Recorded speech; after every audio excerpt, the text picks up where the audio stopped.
these folks all got on an airplane because Epstein coerced them with little girls, and they flew to the center of the earth with a bunch of lizards, and Hillary Clinton was there on a podium. I'll fucking listen to you, brother. Like I'll listen to it.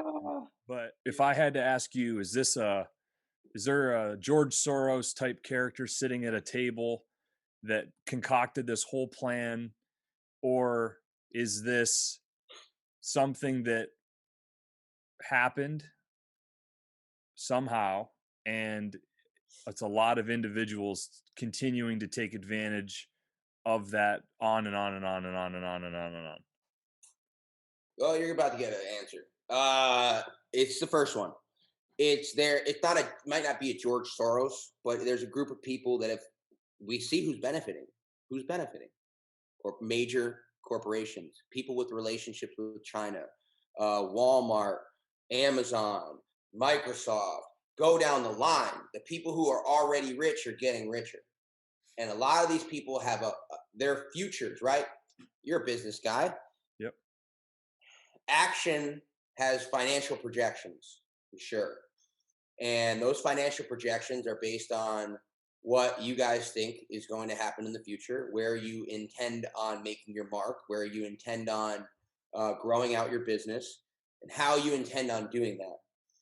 These corporations have factored into their future growth rate. They have factored in expansion into China. Roger Goodell wants to be a $25 billion league by 2027. Currently, they're like, last year, I forget what it was, but they're at least like 10 billion away. How are you going to get there in the next 7 years?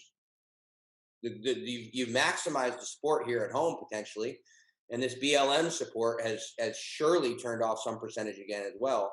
Because I mean, I got jujitsu going on and stuff, and I kind of just I haven't really watched football this year, and I know a lot of people are like, when you've So, gone through a pandemic, you're like, I don't really need to watch football anymore.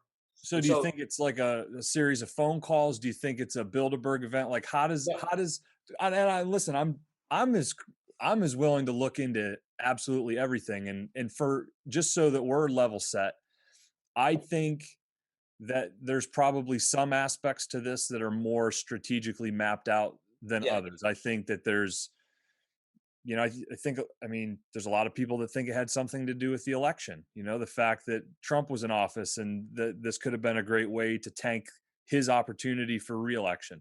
That would kind of fly in the face from a large strategic play around, growing a more global economy. I think those are two separate ideas that don't work together. But, I think it could have been very simply, there's people or countries in this world who want to destabilize America because they know that when you tip over, a domino, what the effect is always going to be. And so I think it's kind of more of that as opposed to, forecasted timelines. But I'm more than willing to listen and hear in. And if you think that, these folks all got on an airplane because Epstein coerced them with little girls, and they flew to the center of the earth with a bunch of lizards, and Hillary Clinton was there on a podium, I'll fucking listen to you, brother. Like I'll listen to it. But dude, that'd be wild, right? yeah. I mean, they didn't go to the center of the earth, but